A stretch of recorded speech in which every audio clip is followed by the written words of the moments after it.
Hello everyone, welcome back to YB biology classes. आज के इस लेक्चर में हम बात करेंगे हेप्टेन्स के बारे में। एडजुवेंट्स के बारे में हम ऑलरेडी बात कर चुके हैं और वीडियो चैनल पे आ चुकी है। आज का हमारा टॉपिक रहेगा हेप्टेन्स। तो चलिए स्टार्ट करते हैं अबाउट हेप्टेन्स। इसके पूरे मैंने नोट्स बना रखे हैं। जिस तरीके से आपको एग्ज़ाम में लिखना है उस तरीके से पूरा राइट अप मैंने दे रखा है। बस अब इसे समझना बाकी है। तो जो हेप्टेन्स है उन्हें मैं आपको अच्छी तरीके से समझा देती हूँ, आपका कंसेप्ट क्लियर कर दूँगी। देखिए, जो ये वर्ड हेप्टेन है, एक अच्छा सा कलर ले लेते हैं।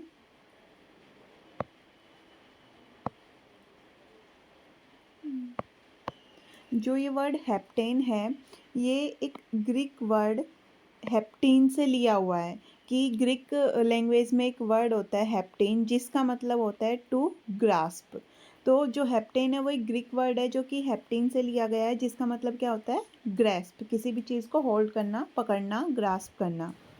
सबसे पहले हेप्टेन के बारे में एक साइंटिस्ट हुए थे, लैंडस्टेनर। उन्होंने डिस्क्राइब किया था हेप्टेन को। लैंडस्टेनर ने सबसे पहले हेप्टेन को डिस्क्राइब किया।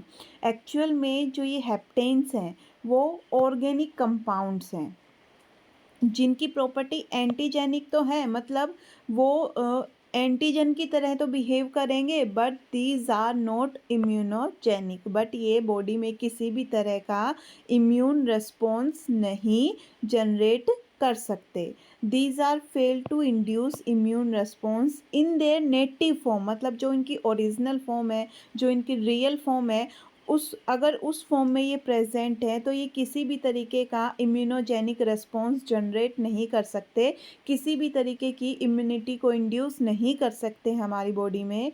But these are antigenic, these are foreign molecule to our body. अब नेटिव फॉर्म में ये क्यों नहीं इम्यूनोजेनिक हो सकते, ये क्यों नहीं इंड्यूस कर सकते इम्यून रिस्पॉन्स को? Because of their low molecular weight and chemical simplicity.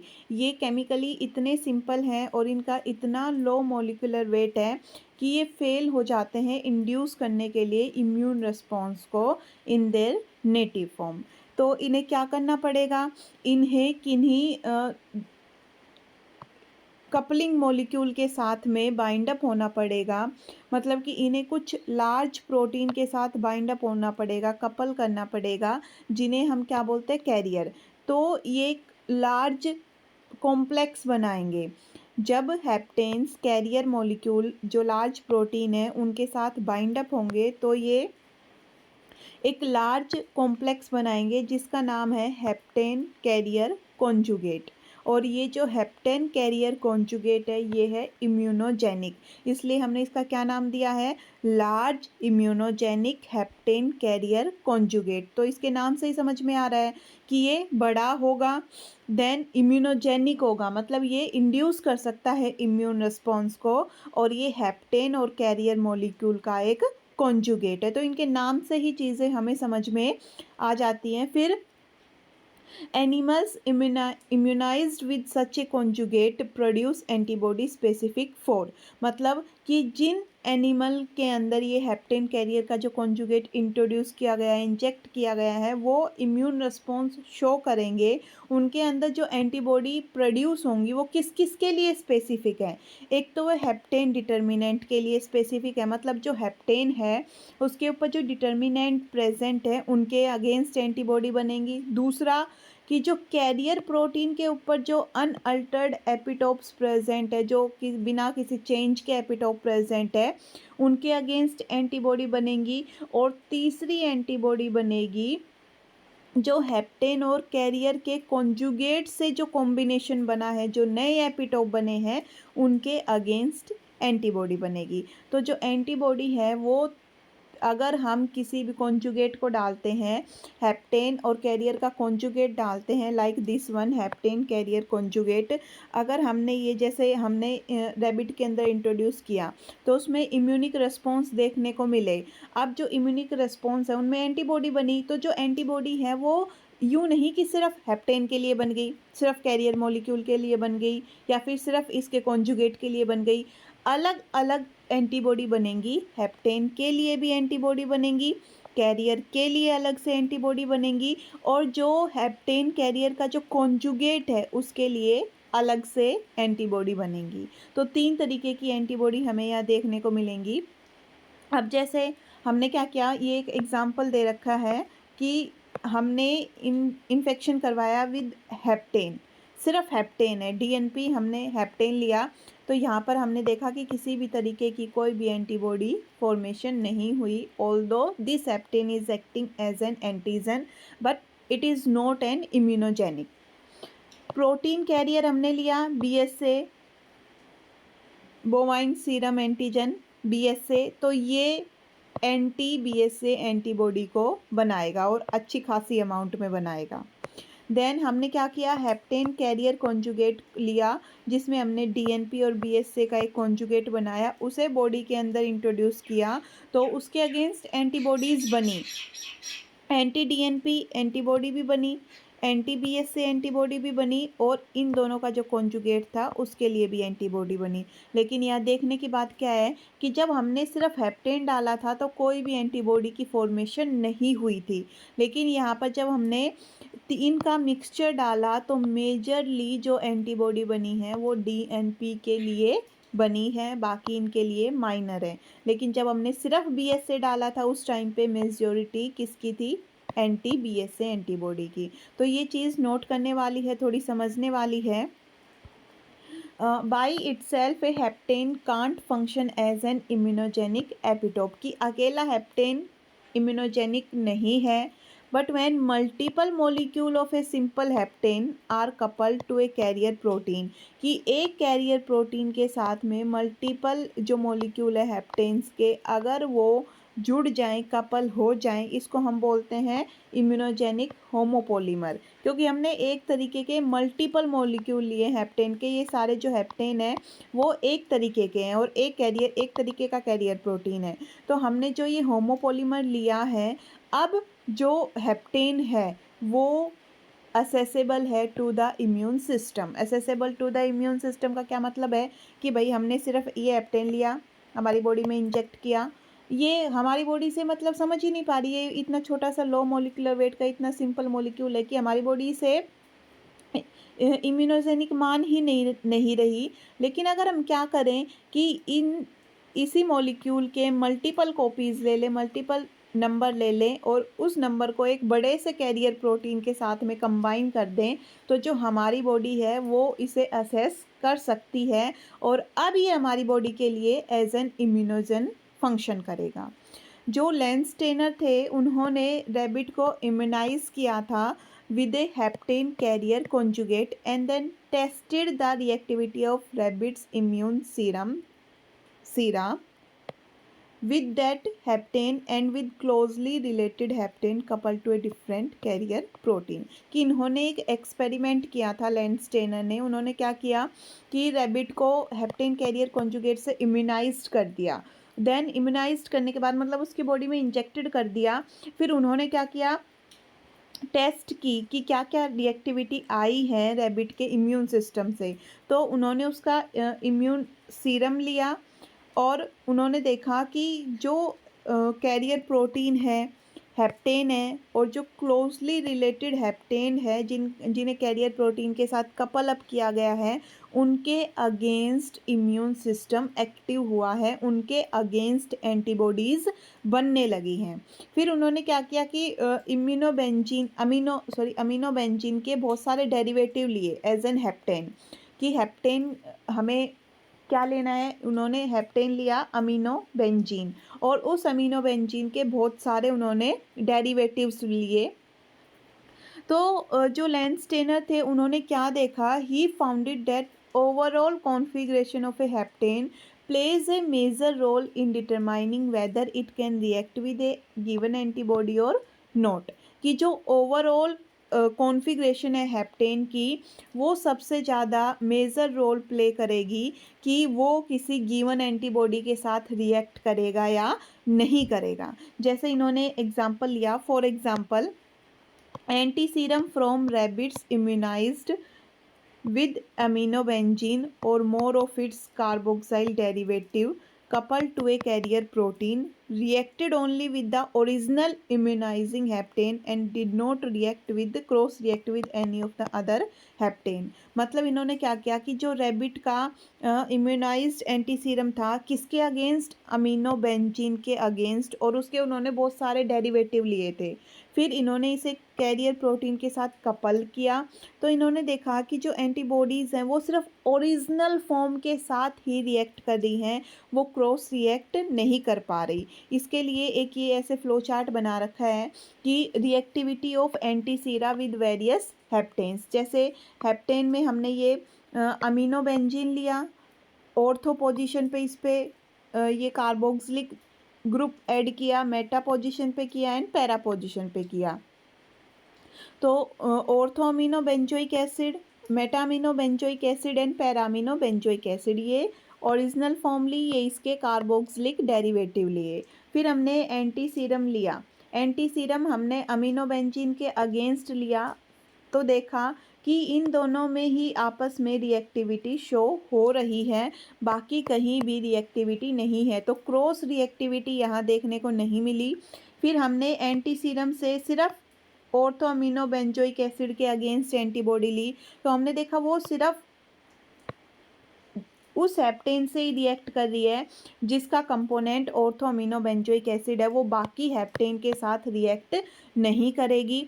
उसी तरीके से जो मेटा अमीनो बेंजोइक एसिड है वो सिर्फ Meta amino benzoic acid containing heptane से ही रिएक्ट करेगी, बाकी के साथ वो रिएक्ट नहीं करेगी। Same as with para amino benzoic acid. तो जो ये टेबल है ये क्या शो कर रही है कि यहाँ पर कोई भी क्रॉस रिएक्टिविटी नहीं है, there is no cross reactivity, only specific reactivity is shown, कि यहाँ पर हमें सिर्फ स्पेसिफिक रिएक्टिविटी दिखाई देगी, कोई भी क्रॉस रिएक्टिविटी देखने को नहीं मिलेगी। जैसे कि यहाँ पर कोई भी रिएक्टिविटी नहीं है, स्ट्रॉन्ग एक्टिविटी, जैसे ये प्लस का साइन है वो क्या है, स्ट्रॉन्ग एक्टिविटी, और जीरो है उसका मतलब क्या है कि यहाँ पर कोई भी रिएक्टिविटी शोन नहीं है। तो आई होप ये जो टेबल है इससे आपको समझ में आया होगा जो ये अभी लाइन हमने पढ़ी थी उसका क्या मतलब है, कि यहाँ से जो ये पूरा यहाँ तक का जो ये पूरा एक्सपेरिमेंट लेंस टेनर ने किया था उसका क्या मतलब है। पूरा कंक्लूजन एक ही है कि इन्होंने अमीनो बेंजीन लिया, उसके डेरिवेटिव लिए, इंट्रोड्यूस करवाया रैबिट में, जो एंटीबॉडीज़ बनी उन्हें फिर रिएक्ट करके देखा कि जो अमीनो बेंजीन के अगेंस्ट एंटीबॉडी है, जो हेप्टेन पर्टिकुलर हेप्टेन के अगेंस्ट जो एंटीबॉडी है वो क्रॉस रिएक्शन शो नहीं करेगी, वो सिर्फ स्पेसिफिक रिएक्शन ही शो करेगी। फिर इन्होंने क्या किया कि दूसरा एक्सपेरिमेंट डिज़ाइन किया, इन्होंने देखा इन कॉन्ट्रास्ट, नहीं वो सेम एक्सपेरिमेंट में in contrast if overall configuration of a hapten was kept same and hapten was modified in para position various non ionic derivatives then the antisera showed various degree of cross reactivity. Then इन्होंने क्या किया कि overall configuration को तो same रखा लेकिन para position पे अलग अलग आयोनिक डेरिवेटिव से मॉडिफाई किया। देन उन्होंने एंटी सीरम के अंदर अलग अलग तरीके की क्रॉस रिएक्टिविटी को ऑब्जर्व किया। तो जो लेंसटेनर का वर्क था उससे दो चीज़ें निकल के आई। Landsteiner work demonstrate the specificity of immune system, कि उन्होंने बताया कि इम्यून सिस्टम की स्पेसिफिसिटी के बारे में। दूसरा उनके वर्क से क्या पता लगा, demonstrate the enormous diversity of epitope that the immune system is capable of recognising, कि जो अलग बहुत ज़्यादा डाइवर्सिटी में जो एपिटोप्स हैं उनके साथ हमारा जो इम्यून सिस्टम है वो कैसे उन्हें रिकॉग्नाइज करता है, वो कैपेबल है अलग अलग एपिटोप को रिकॉग्नाइज करने के। तो यहाँ से इस एक्सपेरिमेंट से तो समझ में आया पहली वाली चीज़ स्पेसिफिसिटी ऑफ इम्यून सिस्टम, और इस वाले पैराग्राफ से हमें समझ में आया लेंसटेनर का जो वर्क था कि diversity of epitope which are recognised by our immune system means our immune system is capable of recognising diversity of epitope. Then many biological substances like drugs, peptide hormones, steroid hormone can function as heptanes. कि मतलब हेप्टेन्स की तरह कौन कौन काम कर सकता है। बहुत सारे बायोलॉजिकल सब्सटेंस है जैसे कि ड्रग्स हैं, पेप्टाइड हार्मोन है, स्टीरॉयड हार्मोन्स हैं, वो एज एन हेप्टेन की तरह काम कर सकते हैं। Conjugates of these heptane with large protein carrier can be used to produce heptane specific antibody. की जैसे हमने कोई ड्रग ली, उस ड्रग के अगेंस्ट हमें एंटीबॉडी बनानी है लेकिन उसका मॉलिक्यूलर वेट काफ़ी कम है, तो हम क्या करेंगे, उसे किसी दूसरे लार्ज कैरियर मॉलिक्यूल के साथ अटैच कर देंगे, कॉन्जुगेट बना देंगे और कॉन्जुगेट बना के उसे इंट्रोड्यूस करेंगे बॉडी में, जिसकी वजह से उसके अगेंस्ट हमें एंटीबॉडी देखने को मिलेगी। और जो ये एंटीबॉडी बनेंगी, these antibodies are useful measuring the presence of various substance in the body, जिनसे हमें पता लगेगा, हम मेज़र कर सकते हैं हमारी बॉडी में कौन कौन से सब्सटेंसेस प्रेजेंट है, मतलब कि किस किस के लिए हमारी बॉडी में एंटीबॉडीज बन सकती हैं। जैसे कि for example original home pregnancy kit आती हैं जो उनमें employed anti-heptin antibody to determine whether a woman urine contain HCG which is a sign of pregnancy। मतलब जो किट आती है उसके अंदर already anti heptane antibodies present हो एंटी हेप्टेन एंटीबॉडी प्रेजेंट होंगी। जैसे इस तरीके से ये किट आएगी कि यहाँ पर ये ऐसे यूरिन, जो फीमेल का यूरिन है, if female is pregnant then her urine contains HCG amount. Human chorionic gonadotropin एक हार्मोन होता है, वो HCG की अमाउंट उसके यूरिन में प्रेजेंट होगी। जैसे ही हम HCG को यहाँ डालेंगे, वो इस साइड में मूव करेगा और वो मूव करता हुआ यहाँ पर जो एक स्ट्रिप है, उस स्ट्रिप के अंदर एंटी हेप्टेन एंटीबॉडीज़ प्रेजेंट है। इस किट के अंदर already anti heptane antibodies present है। जो ये एंटी हेप्टेन एंटीबॉडीज़ हैं, ये रिएक्ट करेंगी विद HCG। HCG के साथ ये रिएक्ट करेंगी तो पिंक कलर की लाइन शो होंगी, जिसका मतलब है कि फीमेल की बॉडी के अंदर HCG प्रेजेंट है। It means she is pregnant. अगर यहाँ पर पिंक लाइन शो नहीं होती, इसका मतलब इन दोनों के बीच में कोई भी इंटरेक्शन नहीं हुआ है। जो एंटी हेप्टेन एंटीबॉडी है वो HCG के साथ रिएक्ट नहीं करेगी क्योंकि बॉडी में HCG प्रेजेंट नहीं है। यहाँ पर पिंक लाइन नहीं आएगी, it means she is not pregnant. तो जो ये हेप्टेन का जो कंसेप्ट है वो इन किट को बनाने के लिए यूज़ किया गया है। फॉर्मेशन ऑफ हेप्टेन, जो ड्रग प्रोटीन कॉन्जुगेट है, कि हेप्टेन हमने क्या लिया, ड्रग लिया, कैरियर प्रोटीन लिया, उसका कॉन्जुगेट बनाया, हमारी बॉडी में उसे इंट्रोड्यूस करवाया, तो these can produce drug allergies and that may be life threatening. कि हमने अगर कोई ड्रग एज एन हेप्टेन ली, उसे कैरियर मोलिक्यूल के साथ कॉन्जुगेट करवा के बॉडी में डाल दिया, और अगर वो ड्रग हमारी बॉडी में एलर्जीज कोज कर रही है बहुत सारी, उसकी वजह से बहुत सारा इम्यून रिस्पॉन्स शो हो रहा है, तो वो हमारी लाइफ के लिए काफ़ी ख़तरनाक भी हो सकता है। तो ये सारा था हेप्टेन के बारे में। आई होप ये जो पूरा मटेरियल है आपको समझ में आया होगा। दूसरा, नोट्स पॉइंट ऑफ पर्पज़ से आई थिंक ये मैंने पूरी कोशिश की है कि आपको नोट्स पॉइंट ऑफ पर्पज़ से सारी चीज़ें लिखी हुई मिलें। थोड़ा एक बार मैं पूरा इसका सम अप करवा देती हूँ कि हमने क्या क्या चीज़ें यहाँ पे पढ़ी हैं। हमने सबसे पहले देखा कि हेप्टेन कहाँ से, जो वर्ड है वो कहाँ से डराइव हुआ, उसके बारे में पढ़ा कि किसने, लेंस स्टेनर ने सबसे पहले इसके बारे में बताया, इसकी क्या प्रॉपर्टी होती है। ये एंटीजन की तरह बिहेव करता है बट ये इम्यूनोजेनिक नहीं है अपने नेटिव फॉर्म में, उसका रीज़न हमने दिया। फिर हमने बताया कि हम इसे कैसे इम्यूनोजेनिक बना सकते हैं, फिर उसके अगेंस्ट कैसे कैसे एंटीबॉडीज़ हमारी बॉडी में बनेंगी, एक एग्जाम्पल या एक कॉन्जुगेट बनाया। देन लेंस ट्रेनर का वर्क हमने बताया कि किस तरीके से लेंस ट्रेनर ने 2 तरीके से काम करके डेमोन्स्ट्रेट किया कि जो स्पेसिफिसिटी है इम्यून सिस्टम की वो, और दूसरा डाइवर्सिटी ऑफ एपिटोप को रिकॉग्नाइज कर सकता है हमारा इम्यून सिस्टम। देन ये बताया कि कौन कौन से बायोलॉजिकल सब्सटेंस है वो एज एन हेप्टेन काम में आ सकते हैं। फिर जो प्रेगनेंसी किट है उसका एग्जाम्पल लिया और जो एंटी सीरा रिएक्टिविटी है वो शो की। तो आई होप ये पूरा जो मटेरियल है आपको समझ में आया होगा। Thank you for watching my